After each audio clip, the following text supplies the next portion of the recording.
Olá, eu sou Felipe Recondo e este é o Sem Precedentes, o podcast do Jota, em que nós discutimos o Supremo e a Constituição.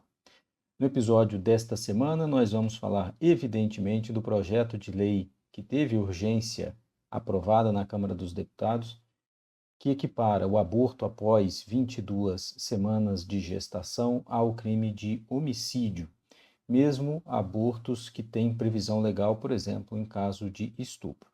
Mas nós não vamos falar apenas da parte política ou da parte técnica do projeto, mas nós vamos ver o que o Supremo tem a ver com esse projeto ou com essa discussão e o que eventualmente aconteceria se esse projeto fosse aprovado, sancionado ou tivesse o veto e depois o Congresso derrubasse esse veto. Ou seja, nós vamos dar alguns passos à frente para ver o que aconteceria com esse projeto de lei. Nós vamos falar também sobre a nova decisão do ministro Luiz Roberto Barroso, presidente do Supremo, sobre a licitação para a compra de câmeras de segurança para a Polícia Militar no estado de São Paulo. Vamos discutir um pouco sobre a falta de transparência e um pouco falta de critérios do Supremo Tribunal Federal no núcleo que acompanha esses casos complexos. E, por fim, nós vamos falar também sobre as reações do ministro Barroso às críticas sobre viagens ao exterior de ministros do STF, sobre gastos com segurança. Todos esses três temas, evidentemente, foram tratados nesta semana no programa Roda Viva, em que o entrevistado foi exatamente o ministro Barroso. Então, todos esses temas tiveram reações do ministro Barroso e a gente vai discutir também algumas delas aqui no episódio desta semana. Aqui comigo, como sempre, Tomás Pereira, Juliana Cesário Alvim e Diego Werneck. Juliana, vamos começar pelo projeto de lei do aborto, que teve a urgência aprovada. Tudo isso envolto no processo de sucessão de Arthur Lira na Câmara dos Deputados, mas nós vamos discutir aqui, né, Juliana? A gente estava comentando isso antes de começar. O que isso tem a ver com o Supremo, né? A gente lembra que a ministra Rosa Weber, ao final da sua gestão, deu um voto no processo sobre descriminalização do aborto e parece que isso deu uma ignição no tema. E a gente já falou desse assunto semana passada, né, Juliana? Naquela decisão do ministro Alexandre de Moraes sobre uma resolução do CFM. Então, eu queria que você nos apresentasse esse tema e nos desse esse ponto. Assim, o que o Supremo tem a ver com isso? O que pode acontecer daqui para frente nesse projeto? Olá, Felipe, Diego, Tomás. Pois é, esse projeto de lei, né, que começou a ser discutido, a urgência na semana passada e está se estendendo para essa semana, sempre com essa ameaça que está gerando muita mobilização, né, está sendo chamado de PL sobre aborto, mas também PL da gravidez infantil, do estuprador, porque equipara, né, a pena para o aborto acima de 22 semanas, no caso de estupro, ao crime de homicídio, né? E embora os olhos tenham se voltado, como você falou, para o Congresso, em razão dessa movimentação, o Supremo não está fora da cena, né? Não está fora da imagem. Existe ali um diálogo mais ou menos direto ou indireto com o que está acontecendo no Supremo. Então, como a gente comentou na semana passada, existe aquela ação que tá pendente no Supremo, né? Que teve a liminar do ministro Alexandre de Moraes contra a resolução do Conselho Federal de Medicina que proibia a utilização de uma técnica clínica, que é a sistolia fetal, para interrupção de gestação, também acima de 20 semanas, decorrentes de estupro. Então, é mais ou menos o mesmo objeto, apesar, né, da fundamentação ser diferente. Inclusive, a gente ressaltou na semana passada que o voto do ministro Alexandre de Moraes é bem centrado na questão do poder regulamentar, né, do CFM, mas também no fato de que uma norma desse tipo e vai contra as normas da Organização Mundial da Saúde com relação ao aborto de 2022, que inclusive essas normas vão contra qualquer tipo de limitação ao acesso ao aborto por questões de saúde, né? Então, existe essa espécie de diálogo não explícito com o que está acontecendo no Supremo. E lembrando que essa ação que teve a liminar confirmada recentemente de relatoria do ministro Alexandre de Moraes não é o único caso. Você mencionou o grande caso de aborto, né, de descriminalização, a DPF 442, que está pendente já há algum tempo, mas que teve o voto da ministra Rosa Weber em setembro do ano passado, antes da aposentadoria, mas existem outras ações, inclusive uma ação de relatoria do ministro Fachin, que é justamente sobre barreiras ao acesso ao aborto legal, né? As hipóteses já previstas em lei, como a gente sabe, uma série de barreiras são impostas na prática para acessar esse direito, e essa ação também está pendente e envolveria, inclusive, a imposição de idade gestacional, que às vezes é exigido na prática, inclusive também com exigência de ordem judicial, nada disso está previsto na lei, mas na prática, às vezes, essas barreiras a gente observa que elas são aplicadas, inclusive nesses casos muito chocantes de gravidez de meninas muito jovens, né? Então, esse debate tem várias frentes no Supremo e repercute no Supremo de diversas maneiras, né? A gente pode pensar numa eventual retomada do julgamento da ADPF da descriminalização, 442, mas a gente pode se perguntar se em que medida esses debates também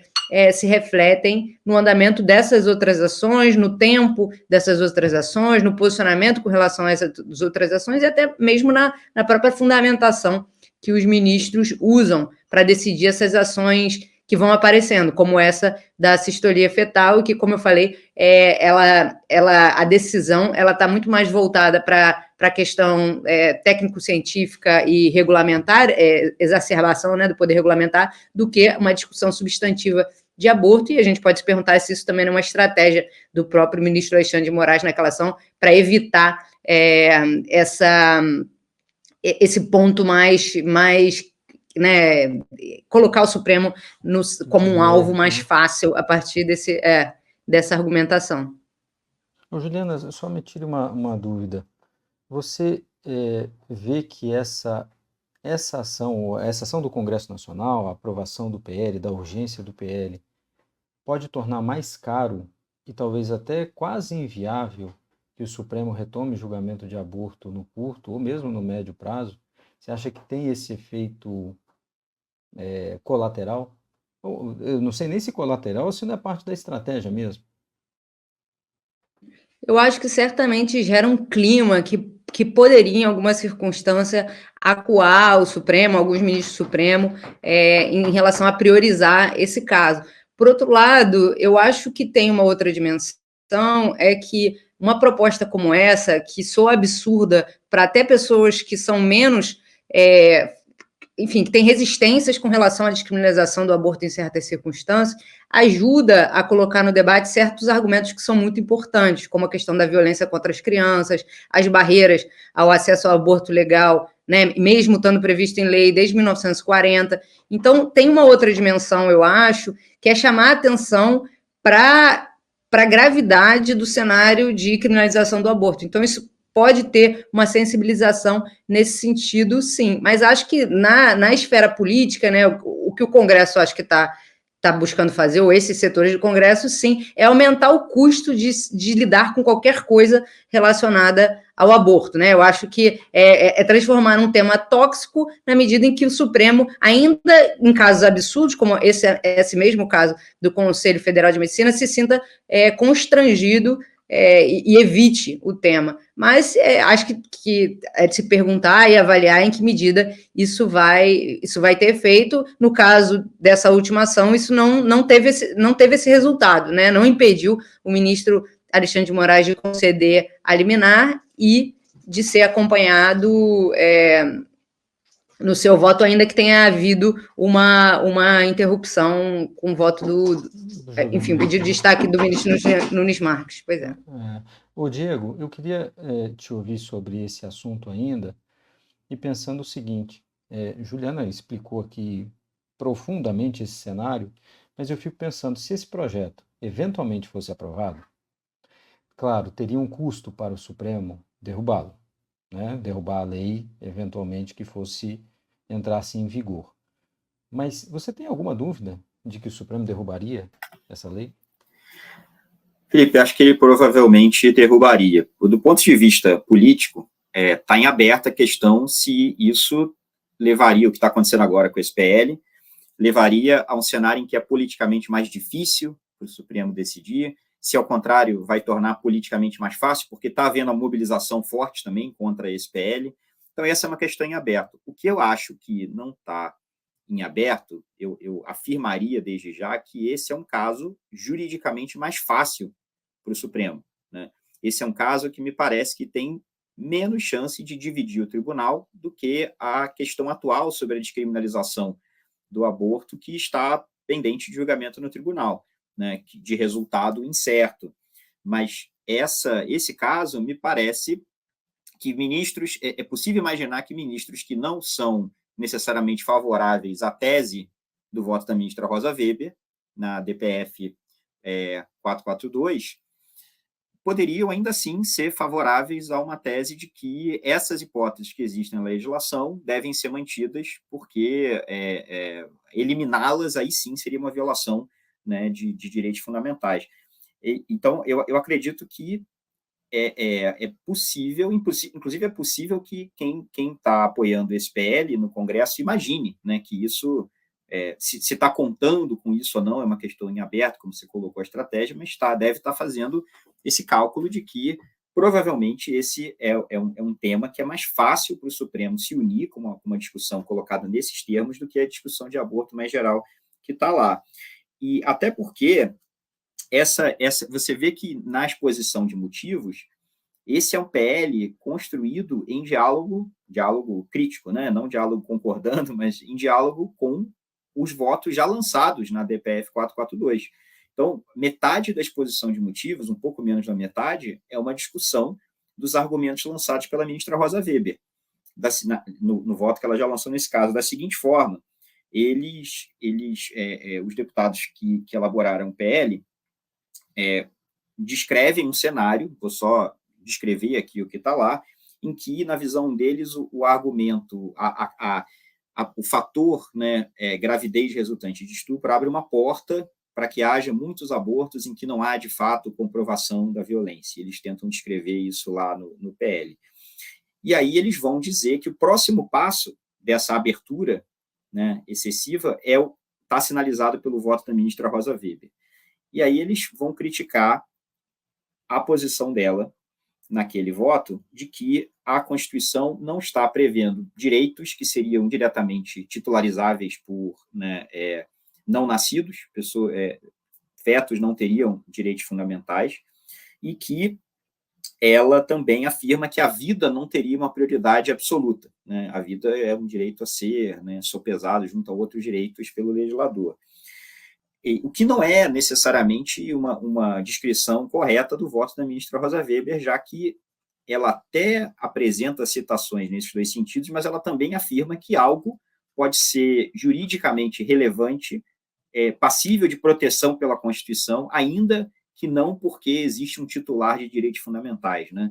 Ela dá alguns exemplos nesse sentido. Ela vai dizer que existe proteção constitucional, né, a fetos antes do nascimento, o que não quer dizer que eles sejam titulares de direitos fundamentais. Então, é mais complicado do que o PL parece colocar, importante pontuar isso, mas me chama muita atenção, é difícil ver uma exposição de motivos de um projeto de lei que seja tão ancorado na crítica a um argumento apresentado por um ministro do Supremo em um voto. Então, acho que isso é um sinal dos tempos também. Acho que esse é um PL que, né, nasce não só politicamente pela ação, não porque o processo não está concluído, né, não pela ação no sentido formal, mas pela movimentação no Supremo em torno desse tema, mas ele também, não só politicamente, mas juridicamente, né, ele está ali ancorado nesses argumentos apresentados pela ministra Rosa Weber, ainda que criticamente. Eu acho que a gente vai passar. Eu me lembro que quando houve o julgamento do mensalão, a gente passou vários anos e várias sabatinas com o ministro sendo questionado sobre o julgamento do mensalão. E parecia que esse era o grande tema. O aborto vai ser, dependendo de quando ele for julgado, esse processo for julgado, vai ser o grande tema, e ele entrou, né, nessa seara. Tomás, no Roda Viva, e você o assistiu, e eu também, porque estava lá, mas o ministro Barroso falou sobre aborto. Não tinha ainda havido a aprovação da urgência do PL, né? O Roda Viva foi na segunda-feira, a aprovação se deu depois. Mas o que você destaca da fala dele lá no Roda Viva sobre pautar o processo de descriminalização do aborto?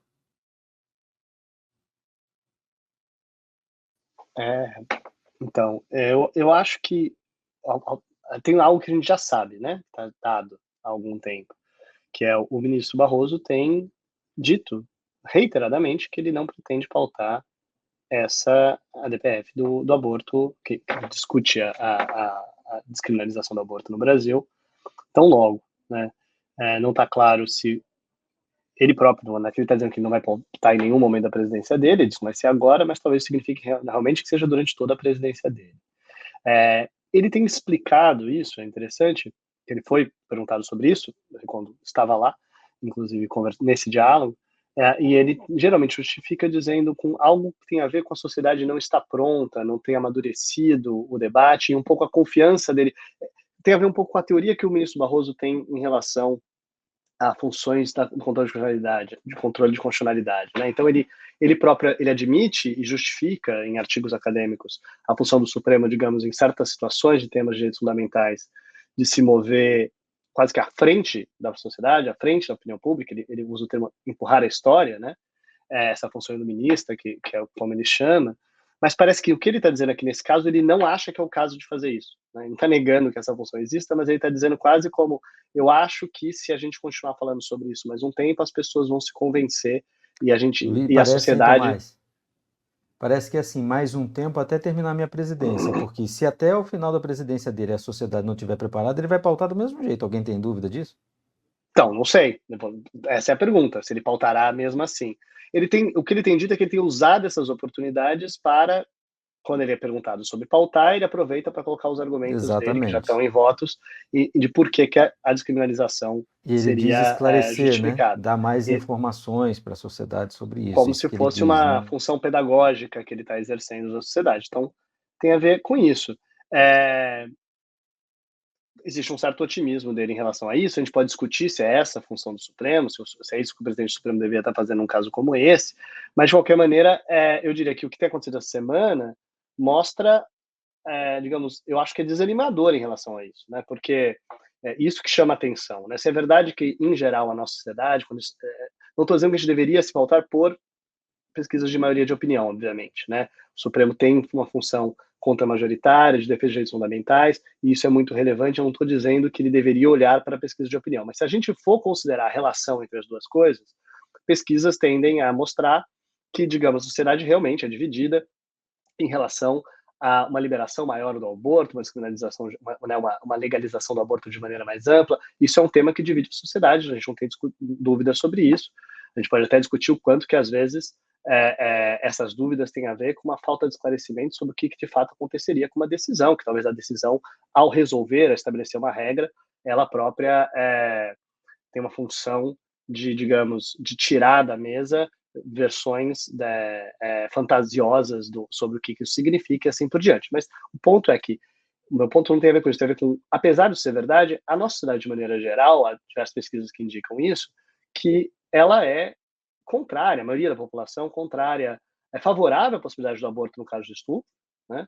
E certamente ainda mais favorável, imagina um caso de estupro, se associando, somando-se, né, ao fato de, às vezes a gente está falando de crianças, né, que é um outro fator além de tudo, mas não que uma coisa seja, enfim, isso é um dos elementos, mas a outra coisa, e também a questão de criminalização da mulher que comete o aborto. Também existe puni-la com a prisão, prender essa mulher, criminalizar essa mulher, também existe.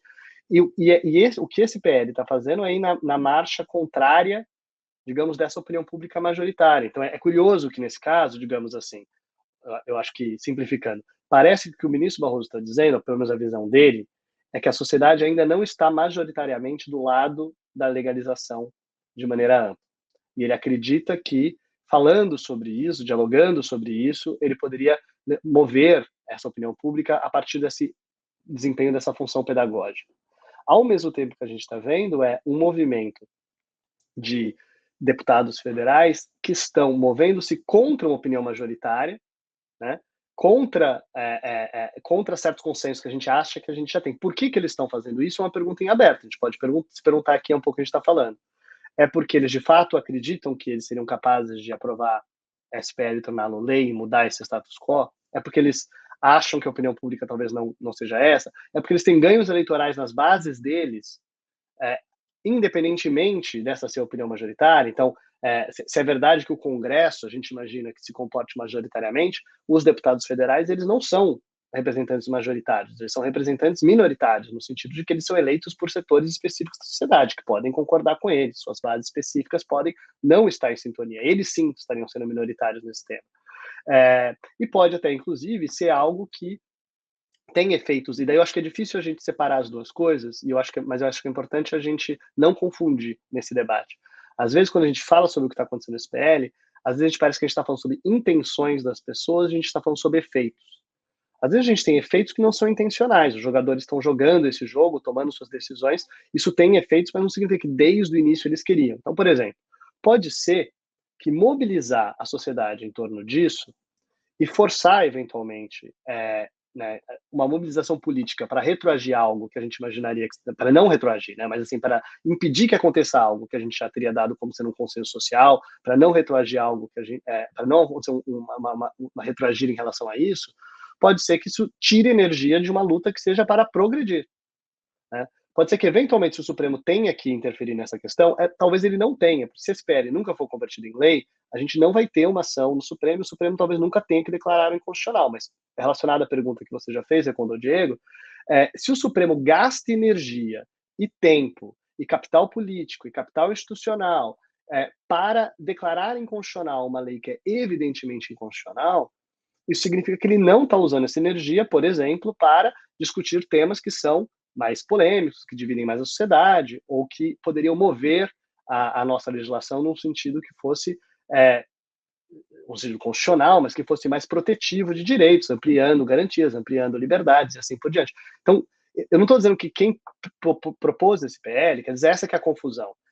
Eles querem isso, eles já estão fazendo isso, pensando que daí o que vai acontecer é aquilo, e daí estão antecipando 5 jogadas na frente o que vai acontecer, como se eles fossem esses grandes enxadristas políticos com uma capacidade de previsão. Não são, mas eles são jogadores que vão se adaptando ao jogo, e eles podem antecipar que eles vão colher resultados positivos, eventualmente, mesmo no caso de uma declaração de inconstitucionalidade. Às vezes, quem propõe uma lei dessa está numa situação em que, se ele propõe um PL e a lei não passa, mesmo assim ele ganha, às vezes com a base dele, se colocando como defensor desse tempo, ou ganha só de publicidade mesmo. Se o PL passa, ele talvez ganhe, porque é uma vitória política dessa pessoa, e talvez a pessoa de fato acredite naquilo. Mas se o PL passa e é declarado inconstitucional, talvez ele ganhe também, como um porta-voz contra esse tipo de interferência, se dizendo injustiçado, se dizendo vítima de uma atuação do Supremo que seria, né, não desrespeitando a política e assim por diante. Então, quando a gente olha para esse contexto, eu diria que essa, para mim, que é a questão. A gente tentar entender mais ou menos, por um lado, quais são as chances disso acontecer, de fato, esse PL se mobilizar, mover para a lei, mas a questão é que, mesmo que haja uma vitória de fontes, digamos, que estão do lado do constitucional e também do lado, né, em termos de políticas públicas, estão do lado da ciência nesse debate, o fato de se gastar energia com isso, por mais que seja eventualmente vitorioso, no sentido de que não passe um PL que é um absurdo como esse, a energia que é gasta com isso, infelizmente, a energia que não é gasta com temas mais... Já colocaram novos obstáculos, inclusive, para eventuais outras decisões, né? Mas, Juliana, você queria fazer um acréscimo? Bem rapidinho, eu queria fazer um paralelo desse assunto que a gente está vendo e a possibilidade do aborto voltar ao Supremo antes por uma ação relativa a barreiras ao aborto legal do que uma retomada da discussão sobre descriminalização. Eu acho que é interessante porque esse movimento é bem parecido com o que acontece também com a questão de pessoas trans que a gente conversou na semana passada, né? A gente viu que o caso grande sobre reconhecimento de identidade de gênero, que já tinha tido repercussão geral reconhecida há muitos anos atrás, houve esse passo para trás, né, e o julgamento, enfim, não vai prosseguir no mérito. Em compensação, nessa semana, agora, estava na pauta do Supremo o julgamento de uma ação de relatoria do ministro Gilmar Mendes sobre omissões do SUS no atendimento a pessoas trans, que já tem uma liminar nessa ação. Isso foi submetido ao plenário virtual há um tempo atrás, e, de maneira semelhante ao caso de relatoria do Alexandre de Moraes sobre aborto, houve um pedido de destaque do ministro Nunes Marques. Então, é interessante porque os casos grandes que levariam a um avanço em direito, tanto no caso de pessoas trans, com essa discussão da repercussão geral, né, que impede o prosseguimento do caso, quanto no caso do aborto da discriminação, então, esses casos de avanço, eles são colocados ou em modo de espera, ou realmente interrompidos, mas não é que o assunto não chegue ao Supremo, né? Ele chega para evitar retrocesso. Isso é uma coisa que a gente viu nos anos Bolsonaro, né? Então, digamos assim, o Supremo atuando mais como escudo do que como espada, né? Em temas de direitos fundamentais. E nos anos do governo Bolsonaro, de alguma maneira, havia um certo entendimento que isso era o que era possível fazer, né? Naquele cenário. O Supremo evitando o retrocesso ao invés de promover avanço. Só que, nesse momento atual, a gente vê que o Supremo talvez esteja prosseguindo nessa dinâmica, ou pelo menos esses dois assuntos mostram isso, o que levanta a pergunta de até quando, né? Até quando o Supremo vai estar sujeito a essa lógica de talvez tentar evitar retrocesso e não promover avanço em temas que são muito necessários, né? E aí, claro, alguém poderia dizer, olha, isso não é com todos os temas, o que levaria a uma segunda pergunta, que é por que sexualidade e gênero sempre acabam sendo rifados nessas barganhas relacionadas à proteção institucional, a não avanços, a comedimento, etc. Por que isso acaba sempre entrando com facilidade nesse cálculo, né? Mas acho que são dois assuntos que estão correndo paralelamente, né? As dinâmicas a gente observa como sendo parecidas, não só as dinâmicas coletivas do tribunal, mas as próprias individuais, né? Interessantemente, o destaque aí nos dois casos no plenário virtual do ministro Nunes Marques. Vamos passar para outro tema aqui, vamos falar de câmeras de segurança e polícia militar. Eu queria chamar o Diego para falar disso. Diego, o ministro Barroso deu uma nova decisão sobre essa licitação, mas é uma decisão meio sui generis, né? Porque a gente aqui ficou discutindo antes de começar a gravar, né? Mas afinal de contas, o ministro Barroso deu que decisão, né? Que efeito prático tem isso? E parece apenas mais uma daquelas decisões, Diego, que aprofundam uma característica relativamente recente do Supremo, em que os ministros viram tutores de políticas públicas, implementam políticas públicas e passam a acompanhar de uma forma mais permanente determinadas políticas públicas. Você acha que esse caso é isso mesmo? Nós estamos próximo disso, né?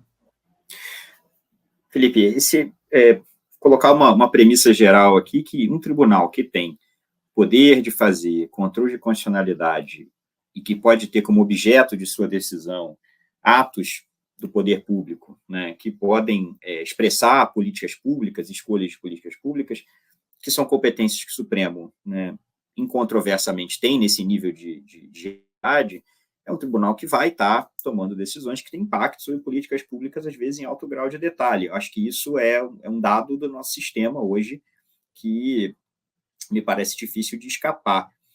A questão é o como, né? Como o tribunal faz isso, porque por mais que o tribunal tenha o poder para fazer algo envolvendo a formulação de políticas públicas, acho que ninguém aqui discordaria que isso é parte, né, das implicações dos poderes que o Supremo tem, acho que todo mundo também concordaria que, e os próprios ministros do Supremo concordariam, que não significa se substituir, né, não significa fazer exatamente o mesmo tipo de decisão, o mesmo tipo de detalhe, de natureza, de elementos, de forma de decisão que os atores políticos primariamente eleitos para fazer políticas públicas. E esse é um caso interessante porque é uma oportunidade do Supremo responder várias dessas perguntas, né? Onde está esse limite? Em que casos, de fato, o Supremo pode entrar? Qual o nível de detalhe adequado? Então, o que está em jogo aqui, né, foi um pedido de reconsideração de uma suspensão de liminar que o presidente do Supremo, o ministro Barroso, decidiu, revisitando uma decisão que ele já tinha dado, né? Uma decisão que vincula, de alguma forma, afirma expressamente que não está vinculando, mas leva a sério, ancora as decisões do Estado de São Paulo com relação ao uso de câmeras e uniformes policiais em uma norma da esfera federal, né? Uma portaria do Ministério da Justiça que estabeleceria parâmetros para o uso adequado dessas câmeras. Tem algumas questões que estão em aberto nesse caso, né? Como o próprio ministro Barroso ressalta, isso é uma decisão monocrática, numa suspensão de liminar, né? Ele já disse no passado que esse não é o fórum processual, né? A espécie processual adequada para decidir essas questões no detalhe, mas ele em nenhum momento disse que o Supremo não vai decidir questões como, né, o tipo de câmera que tem que ser usada, né, o que é suficiente nos termos da norma. Como deve ser a gravação, né? Se como deve não, ser a gravação, as questões que estão em debate. Exatamente. O principal ponto em debate talvez seja esse da gravação automática ou interrompível pelo agente policial, né? E eu acho que, claro que o impacto disso é grave, mas não me parece uma decisão simples, né? Tem que entender do tema no detalhe para saber se os argumentos colocados pelo próprio governo do Estado de São Paulo fazem sentido. E o ministro Barroso, o que chamou a atenção na primeira vez que ele se pronunciou sobre esse tema, antes dessa decisão, foi dizer que esse é um tema que vai ser acompanhado pelo núcleo de processos estruturais do Supremo. O que é interessante, porque numa série de decisões ele está dizendo, isso não é uma coisa que eu vou decidir individualmente, eu vou levar a sério os compromissos, as informações prestadas pelo Estado de São Paulo, sem fazer um escrutínio agora muito, muito pesado dessas informações. Acho que, por enquanto, não tem uma violação grave da Constituição, mas esse é um tema que a gente vai ter que acompanhar no futuro, e o Estado de São Paulo tem que apresentar um relatório em 6 meses sobre como que as suas políticas estão sendo efetivas ou não para atender a essas normas do Ministério da Justiça. Muitas questões em aberto aí, do ponto de vista jurídico, por que essas normas do Ministério da Justiça deveriam servir de parâmetro? É porque elas são particularmente protetivas de certos direitos fundamentais, e aí o papel do tribunal é avaliar a política pública de acordo com esse objetivo, com essa finalidade, ou é porque, de certa forma, existe um papel específico da autoridade central do Ministério da Justiça, né, na uniformização desses padrões, quaisquer que sejam eles? São questões que eu acho que estão em aberto, mas mais importante do que isso é qual o limite da atuação do Supremo na análise desse tipo de questão, porque tem avaliações orçamentárias muito finas aí, né? No quanto que faz sentido você gastar mais para ter câmeras de um tipo, em vez de você gastar menos com cada câmera e ter mais câmeras cobrindo de maneiras diferentes as operações. São questões muito, muito difíceis e que, evidentemente, têm impacto absurdo sobre a vida das pessoas. E com isso não estou dizendo que o Supremo não é o fórum para discutir essas coisas. Voltando ao meu ponto inicial, a questão é o que desse pacote de questões é que vai estar sujeito à apreciação do Supremo. E é interessante essa sinalização de já colocar o núcleo de acompanhamento de processos complexos, né? Núcleo de processos estruturais e complexos no PEC, porque acho que reforça também uma tendência da última década do tribunal de considerar que certos processos, né, o tribunal anuncia que esses processos têm natureza estrutural, às vezes as partes já apresentam isso, às vezes é uma avaliação do ministro do tribunal, e isso meio que sinaliza um processo judicial que parece não ter ponto de parada, né? Porque, afinal, se são políticas públicas em andamento e você sempre vai ter que monitorar se elas caíram abaixo de um nível desejável, conforme certos parâmetros constitucionais ou não, por que você encerraria o caso, né? Por que você diria, realmente, isso aqui agora é constitucional? Você sempre vai estar sujeito, ainda que você tenha uma decisão, sempre vai estar sujeito a uma petição futura naqueles mesmos autos, dizendo, peraí, houve um descumprimento da sua decisão. Isso lá cria atrás. uma insegurança, Diego, isso cria uma insegurança, desculpe te interromper aqui, mas eu estava lembrando, não sei se você concorda comigo, eu lembro quando teve o julgamento de Raposa Serra do Sol, e aí era preciso discutir como é que aquela decisão seria executada, lembra? Precisava tirar os fazendeiros da área, precisava fazer um monte de coisa, enfim. E aí o ministro Brito, que era o relator, ficou responsável por isso. E era um caso complexo, eu imagino que esse caso teria ido para esse núcleo se fosse hoje. Houve outros casos nesse sentido e tal. Mas tem alguns processos, especialmente na área econômica, que se o ministro deixa em aberto, ou manda para um núcleo desse, causa um problema. Vou citar um muito especificamente e foge muito do nosso assunto aqui, mas Eletrobras.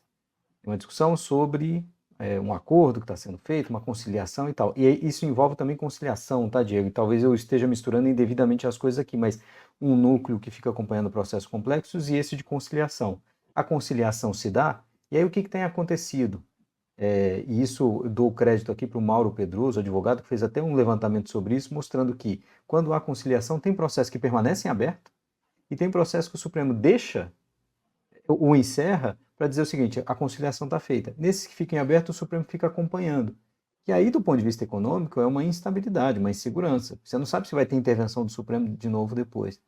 E acho que falta um pouco de critério, né? Um pouco de critério para saber para onde, por que o processo vai para esse núcleo ou não vai, por que numa conciliação se fecha ou não se fecha. Acho que são instrumentos novos, e ainda que a gente entenda que a gente tem nossas críticas, mas independentemente das críticas, ainda que a gente entenda que eles são parte do cenário, é importante que tenha procedimentos e critérios claros, e é importante, inclusive, porque no futuro, quando esse tema volta para um caso que está permanentemente em aberto desse, especialmente se a gente pensa que temas estruturais, não vai ser fácil resolver, né? Então, pensa a questão de operações policiais em comunidades, que está com o ministro Fachin, né? Pensa essa questão das câmeras facilmente pode ser formulado num tema mais geral, como, né, medidas para controlar letalidade policial. Exato. E aí no futuro a gente não vai nem saber como é que a competência de um se reflete na competência do outro nesses temas. E, idealmente, tem que ter um momento em que, por mais que você tenha um acompanhamento da implementação da sua decisão, tem que ter um fim. E se o tema voltar, ele tem que ser distribuído normalmente, é um outro problema, um outro contexto, um outro ato ou missão do poder público. Então, acho que tem muitas oportunidades aí para esse caso no futuro, para o Supremo voltar e responder esses temas. E talvez, só para concluir, uma questão importante seja considerar que dizer que é um processo complexo, né, e isso é um tema que a Juliana já bateu muitas vezes nesse e em outros fóruns, mas dizer que é um processo estrutural complexo não é uma resposta, né? É uma pergunta.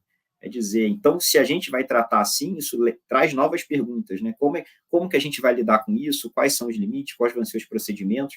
Não é um passe de mágica que você está dizendo, esse processo tem uma natureza tal que essas perguntas típicas relativas à competência do Supremo, os limites da atuação do tribunal, não se colocam. É o contrário, né? Elas voltam com mais força ainda, talvez, quando você coloca o processo nessa categoria. Juliana. Pegar esse gancho na fala do Diego, então, porque é bem nessa linha o que eu ia comentar. Eu e a professora Jane Reis, a gente está trabalhando num artigo relacionado a essa discussão sobre litígios estruturais, e nesse momento a gente está fazendo um levantamento, né, de todos os casos em que o Supremo usa esse termo e os que não usa.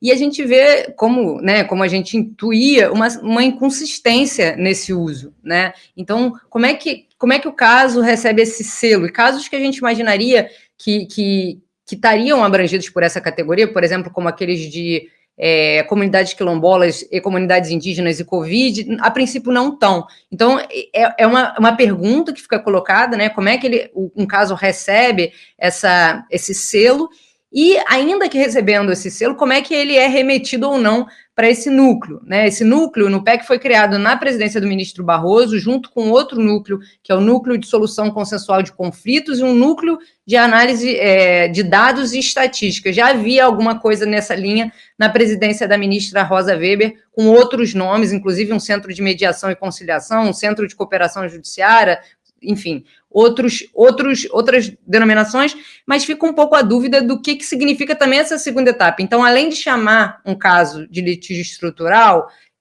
remeter ou não um caso para esse núcleo, o que acarreta, né?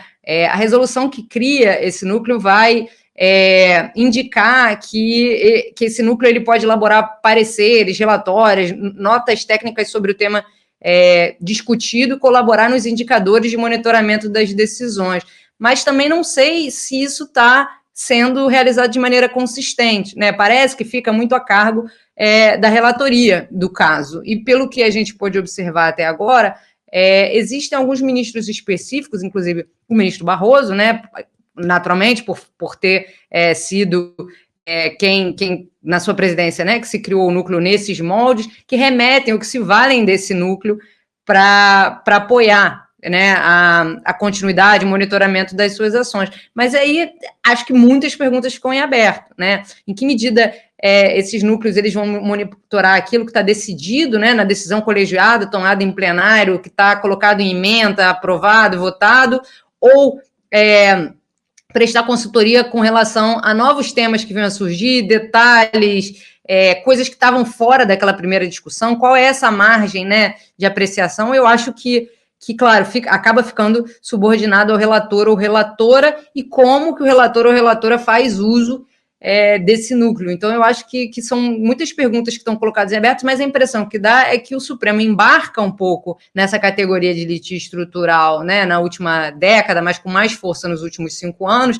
sem antecipar as consequências. Então, a gente está vendo a coisa ser construída em tempo real, o que pode acarretar uma série de problemas, seja de problemas de insegurança, como vocês mencionaram, mas de sobrecarga de trabalho, de próprio atrito entre os ministros, né, quando existe uma sobreposição dos temas, ou quando pode existir o entendimento de que há uma carta branca para o relator ou relator agir sem necessariamente, né, ter aquela responsividade ao colegiado. Enfim, acho que são muitas questões que surgem a partir daí, não me parece que elas estejam de antemão resolvidas ou respondidas. Bom tema para a gente voltar, assim como a gente já tinha falado, né, dessas conciliações, um bom tema para a gente voltar, esse aí também. Tomás, sobre câmeras de segurança. Eu acho que relacionado a esse tema, né, é interessante a gente pensar. Eu tinha essas mesmas dúvidas que a Juliana tocou agora, né, pensando. Tem uma certa literatura sobre litígios estruturais que geralmente a gente associa exatamente com litígios que têm a ver com certas práticas amplas que afetam uma sociedade como um todo. Então, essa terminologia é muito aplicada no Brasil, vem de uma certa literatura nos Estados Unidos. Então, com frequência, o caso usado é o caso da dessegregação de escolas nos Estados Unidos, né? Ou prática segregacionista nos Estados Unidos, que uma decisão que não é simplesmente você dizer a segregação é inconstitucional, ponto, né? Ou a segregação de escolas é inconstitucional. Na época, isso envolvia uma preocupação com como que são desenhados os distritos escolares, como que são as práticas de contratação de professores em escolas, como que são selecionados os alunos, quantas escolas você vai ter numa cidade, quais são as rotas de ônibus, enfim, tinham inúmeros elementos para cumprimento disso que exigiam um grau de monitoramento fino, e por isso que eu imaginaria que no Brasil, pensando de maneira análoga, faria sentido você imaginar que, não que seja necessária essa relação, mas tem uma relação meio que parece fazer sentido entre os chamados casos em que eles usam um outro termo, que é o termo de estado de coisa inconstitucional. Né? Então, para dizer assim, por exemplo, no caso que eles têm discutido sobre a situação dos presídios, é um tipo de situação em que você tem uma inconstitucionalidade que é estruturante, né? Você tem a violação de inúmeros direitos fundamentais, notadamente a dignidade humana dessas pessoas, mas outros diversos direitos fundamentais, constitucionais, que estão sendo violados, e você precisa reestruturar todas essas práticas e você precisa monitorar, tanto para saber o que está sendo feito, até para você saber a própria evolução, né? Se está, de fato, a partir da decisão, a situação está melhorando de alguma maneira, ou pelo contrário, né? Pode não acontecer nada, não ter efeito nenhum, piorar. E esse núcleo tem esse tipo de situação. O que me chama a atenção nesse caso tem um pouco a ver com o caso de que, começa de onde o Diego falou, né? Essa é uma ação que, por mais que ela tenha a ver com uma prática estrutural, né, que é violência policial, violação de direitos cidadãos para as polícias, garantia de transparência nas relações entre polícia, tem inúmeras questões que nós sabemos são endêmicas na nossa sociedade, que preocupam a nossa sociedade, ela não está atrelada, nesse caso, propriamente a uma ação que seja estrutural. Né? Essa não é uma ação que questiona de maneira ampla a prática e a atuação da Polícia Militar no estado de São Paulo, ou no país. Né? Ela está associada a um edital específico para contratação de câmeras, então isso foi subindo via mandado de segurança, e a partir de mandado de segurança, a partir de suspensão de segurança, isso chegou no Supremo para um controle, que é o tipo de ação que chega no Supremo, que não é esse controle de constitucionalidade amplo que a gente está acostumado com o Supremo. Essas são ações que o Supremo tem números. Se você for olhar a suspensão de segurança,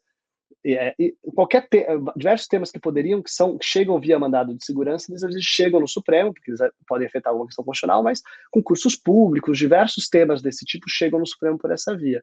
Alguns, às vezes, até acabam resvalando em temas amplos. Então, eu chamaria famosamente aqui, foi nesse tipo de processo, por exemplo, que o Supremo deu uma decisão relevante sobre a questão de compra de medicamentos, né?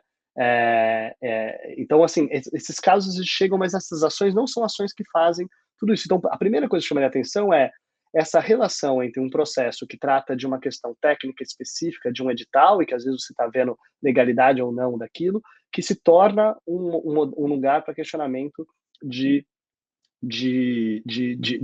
questões estruturantes.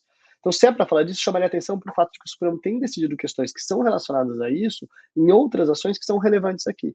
Então, por exemplo, quando a gente está discutindo a questão de ligar ou não desligar a câmera, que é uma questão super técnica, se a gravação é contínua ou não é contínua, e isso aparece nessa ação como sendo uma questão técnica, se a câmera pode ou não pode, quando que ela liga automaticamente, como que ela não liga, como a questão orçamentária, porque o custo de você armazenar ou não essas gravações quando elas são ininterruptas aumentaria, eu vi num determinado momento da decisão, que seria algo de 35%, algo assim, seriam milhões e milhões de reais a mais por conta desse coisa, então é uma questão desse custo, então seria uma questão orçamentária. Mas quando a gente está falando sobre isso, e ao mesmo tempo o Supremo está discutindo mas existe uma regulação e que se o policial que tem o poder de ligar ou desligar, se ele fizer isso de maneira irregular, ele pode ter punição disciplinar, bem, então aí sim a gente está entrando numa questão estruturante que essa ação não dá conta de cuidar, que é como que funciona o sistema de punição disciplinar de policiais militares dentro dessas corporações. E, mais especificamente, já que é um tema que o Supremo atua recentemente, um tema, inclusive, que a Juliana conhece melhor qualquer um de nós aqui, questões de competência de justiça militar, por exemplo, competência da justiça militar no Brasil. Então, o Supremo está atuando, às vezes, pontualmente nessas ações, e, às vezes, até em ações que questionam questões mais amplas, e, às vezes, vai ser numa ação como essa, às vezes, por conta, né, de ser um tema que surgiu especificamente nesse momento, especificamente nessa presidência, porque você vê uma preocupação maior com o Supremo, e do Supremo em relação a isso. É completamente factível que mudar dessa presidência, não diria talvez com o ministro Fachin, que é o próximo presidente, talvez tenha uma sintonia em relação a isso, mas daqui 2 presidências talvez a gente não veja uma preocupação como essa em relação a esse tema simplesmente desapareça o núcleo, ou mesmo que o núcleo continue, desapareça esse acompanhamento da presidência em relação a esse processo que, afinal de contas, chegou via suspensão de segurança e, portanto, chegou por um processo que é de competência da presidência. Né? O problema aí, conforme Tomás, muda o problema é que, pelo que disse e a fundamentação do ministro Barroso, eu não duvido que outras defensorias públicas acionem também o Supremo para que suas polícias militares tenham isso. A gente estava falando sobre isso aqui. O Supremo pode discutir o aspecto econômico, mas nesse caso também tem uma discussão sobre aspecto econômico. Então, me parece que esse tema pode ir um pouco mas é mais interessante, a gente longe falou até. um pouco disso, quando eu acho que é importante a gente pontuar aqui, porque isso tem a ver com Roda Viva de novo, né? O ministro Barroso foi questionado sobre isso. Porque, né, a pergunta seria, por que o Supremo está decidindo sobre isso, né, em certa medida? Por que o Supremo está decidindo sobre a gravação interrupta ou ininterrupta da Câmara no estado de São Paulo, considerando que a Câmara em si não é obrigatória, diversos estados não têm? A resposta do ministro Barroso sobre isso foi uma resposta processual, foi dizer, o processo que eu tenho diante de mim é esse, que diz respeito ao estado de São Paulo. Exatamente. Daí a Ou gente poderia seja, se discutir, vierem outros... mas seria uma ação muito diferente. Eu não estou dizendo que o Supremo não poderia atuar nisso. Claro, Mas, claro, sem nesse dúvida. caso, o Estado de São Paulo decidiu colocar câmeras. E ele tem câmeras. E agora ele tem um edital específico no qual ele está decidindo sobre a compra de câmeras. E é por isso que esse processo chega por essa via técnica administrativa. Por isso que isso chega via mandado de segurança, controle, suspensão de segurança. Se fosse uma ausência de câmeras no Estado, eu imagino, considerando como é o Supremo de hoje, que isso chegaria via uma DPF, provavelmente. Seria uma DPF falando da questão da violência policial, Já no pode fazer Estado, aí, viu, e Tomás? Já pode relacionando. escrever, que vai chegar. Mas daí o que seria difícil é mais difícil o Supremo atuar, não que o Supremo não faça esse tipo de coisa, a gente estava falando disso antes, é mais difícil o Supremo virar para um Estado e falar, você não tem câmera, e agora você vai colocar a câmera porque a Constituição decide, a partir de uma regra constitucional, a gente está determinando a obrigação desse Estado ter câmera, ou de todos os Estados, de todas as corporações terem câmeras sem ter. Outra coisa é, a partir do momento que o Estado coloca a câmera, né, você passa a ter uma via para controle técnico-administrativo desses editais, dessas portarias, dessas licitações, que acaba chegando no Supremo tecnicamente, né, por conta disso. Mas é claro que uma coisa se confundem. Às vezes o Supremo, numa ação que às vezes está questionando algo que poderia ser só algo tecnicamente daquela licitação, ele começa a discutir questões estruturais dessa política pública que seriam, como você agora está chamando a atenção, mais afeitas por uma decisão, por exemplo, numa DPF como essa, que dissesse respeito a todas as polícias do Brasil. Então, o que a gente vê, às vezes, e daí que talvez chame a atenção, o Supremo, às vezes, não tem, digamos, o fôlego para tomar uma decisão como essa numa ADPF que fosse tão ampla e tão aberta como essa. mas às vezes quando chega num caso específico concreto, dentro da competência deles, às vezes eles podem utilizar essa oportunidade para, dentro dessa discussão, acabar influenciando para que essa política pública vá na direção de maior responsabilização, digamos assim. Eu só voltaria rapidinho ao ponto que o Tomás falou da resposta que o ministro Barroso deu a essa pergunta que ele falou, não, mas o caso é sobre São Paulo. Claro que do ponto de vista técnico, processual, essa resposta faz sentido, porém, a pergunta me parece que não foi essa exatamente, né? A pergunta ecoa o que a gente estava falando aqui, que é as implicações disso, quais os fundamentos que estão sendo usados nesse caso para tomar essa decisão e quais as implicações desses fundamentos para outros estados que no futuro podem mover processos, né, que é o ponto que vocês estão, não os estados, né, mas defensorias de estados ou outros atores moverem esse processo. Então, não é uma pergunta sobre esse caso, é uma pergunta sobre as implicações do fundamento que você usar nesse caso agora para casos futuros. Algo que é fundamental para você pensar também em termos de segurança jurídica, né? Se você está lidando com um caso que você imagina que tem implicações potenciais seríssimas, você deveria pensar que os fundamentos que você está dando têm que ter suas implicações muito bem pensadas e pesadas, e você tem que enunciar esses fundamentos. E só para a gente fechar aqui, no último episódio a gente mencionou que falaria de viagens, gastos com segurança em viagens internacionais. O ministro Barroso também foi questionado sobre isso no Roda Viva, de forma muito enfática, e falou de uma certa visão dele, uma certa implicância, essa foi a palavra que ele usou, da imprensa em relação a esse assunto. Talvez o ministro Barroso tenha preferido, e eu acho que essa é uma estratégia válida institucionalmente, em uma estratégia de comunicação, falar para dentro do Supremo mais do que falar para fora. O ministro, quando faz essa defesa, ele faz a defesa do tribunal, faz a defesa dos ministros, faz a defesa dos procedimentos que estão sendo adotados, inclusive do acompanhamento dos seguranças para eventos privados, e a gente sabe que os ministros se tornaram verdadeiramente alvos por conta dos movimentos e da conjuntura política. Mas as respostas que o ministro deu parecem mais voltadas realmente para proteger os ministros e ficar bem com a instituição, proteger a instituição, e é parte do seu papel, do que fazer um diálogo com a sociedade e, eventualmente, admitir alguns problemas, por exemplo, sobre agenda, sobre financiamento desses eventos, etc, etc. De qualquer forma, ficou boa parte do Roda Viva, inclusive o ministro sendo questionado sobre essas coisas, alguns outros problemas foram deixados de lado. Vamos certamente voltar a esses assuntos no futuro, porque, como não haverá nenhuma alteração, aparentemente, no Supremo sobre esse tema, a gente ainda vai ver a imprensa tratando desses eventos internacionais como um problema central.